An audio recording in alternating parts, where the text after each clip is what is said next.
மோடியும் ட்ரம்ப்பும் சேர்ந்து, அதாவது இந்தியாவும் அமெரிக்காவும் சேர்ந்து ஒரு வர்த்தக டீல் ஒன்று பேசி வச்சிருக்காங்க. அதனால நமக்கு என்ன பிளஸ் என்ன மைனஸ்ன்னு பார்ப்போம். அதாவது இந்தியா அமெரிக்கா கிட்ட இருந்து 5 வருஷத்துக்கு கான்ட்ராக்ட் போட்டிருக்காங்க. என்ன அமௌண்ட்டுக்கு வர்த்தகம் பண்ணிக்கலாம்னு பேசியிருக்காங்கன்னா 500 பில்லியன், அதாவது நம்ம நாட்டு காசுபடி 41,50,000 கோடி. அதாவது 41,50,000 கோடி சொல்லும் போது பெருசா இருக்கு. நம்ம கிட்ட தான் கொள்ளையடிச்சு கொடுப்பானுங்க போல. சரி, ஓகே, இதுல என்னென்ன மைனஸ் என்ன பிளஸ்ன்னு பார்ப்போம்.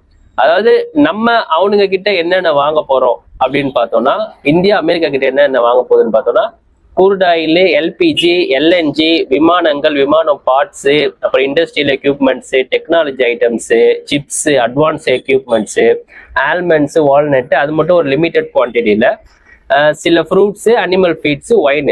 அதாவது இந்தியா அமெரிக்கா கிட்ட இருந்து வாங்க போகுது. சரி, அவனுங்க நம்ம கிட்ட இருந்து என்ன பண்ண போறானுங்க, என்ன வாங்க போறானுங்கன்னு பார்த்தோம்னா, என்ன மாதிரி டீல் பேசியிருக்காங்கன்னா, gems, jewelleries, generic medicines, pharmacy products, leathers, tea, coffee, spices, அதாவது டீ, தேயில, காஃபி பவுடர், ஸ்பைசிஸு, மசாலா ஐட்டங்கள், டெக்ஸ்டைல்ஸு, கார்மெண்ட்ஸு, ஏர்கிராஃப்ட், அதாவது aircraft parts made in India, chemical, IT hardware, some equipments, auto parts. நமக்கு என்ன பிளஸ்ன்னு பார்த்தோம்னா, இந்த எக்ஸ்போர்ட் பண்ணக்கூடிய ஆட்கள், அதாவது இந்த திருப்பூர் சைடு டையிங், லெதர்ஸ், அந்த மெக்கானிக்கல் லைட்ஸ் அதெல்லாம் கேட்டிருக்கானுங்க. ஸோ அந்த மாதிரி எக்ஸ்போர்ட் பண்றவங்களுக்குலாம் கொஞ்சம் யூஸ்ஃபுல்லா இருக்கும். ரெண்டாவது, அவங்க ஃபர்ஸ்ட் 50% போட்டிருந்தாங்க அமெரிக்கால டாக்ஸ். இப்போ நமக்கு இந்த டீல் பேசினா கூட 18% ஆகிருக்கு, குறைச்சிருக்கு சில விஷயங்களுக்கு. அதனால பிளஸ் இருக்கு. அந்த ஐடி ஜாப்ஸ்ல இருக்காங்க, அவங்களுக்கு ப்ரொமோஷன் கிடைக்கலாம், அதிகமாக வேலை வாய்ப்புகள் கிடைக்கலாம். இந்த ஷேர் மார்க்கெட் ஏதாச்சும் இன்வெஸ்ட் பண்ணி வச்சிருந்தா அவங்களுக்கு பிளஸ்ஸா இருக்கலாம்.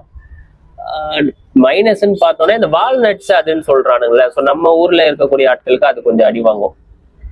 பட் ஆனா ஏதாச்சும் ஏத்துவானுங்க கண்டிப்பா. பெட்ரோல் விலை கண்டிப்பா ஏறும். ஃபர்ஸ்ட் ரஷ்யால வாங்கிட்டு இருந்தோம், இப்போ இங்க வாங்க போது கண்டிப்பா நம்ம 3 ரூபா 4 ரூபா ஏறக்கூடிய வாய்ப்புகள் இருக்கு. அடுத்த மாசம் இந்த டீல் கன்ஃபார்மா நம்மளுக்கு வர ஆரம்பிச்சிடும். பார்ப்போம். இதுல நீங்க என்ன நினைக்கிறீங்க? உங்களுக்கு என்ன பிளஸ் ஆர் மைனஸ் தெரியுது? தெரியாத உங்களுக்கு ஷேர் பண்ணுங்க. நீங்க என்ன நினைக்கிறன்றதை கமெண்ட் பண்ணுங்க.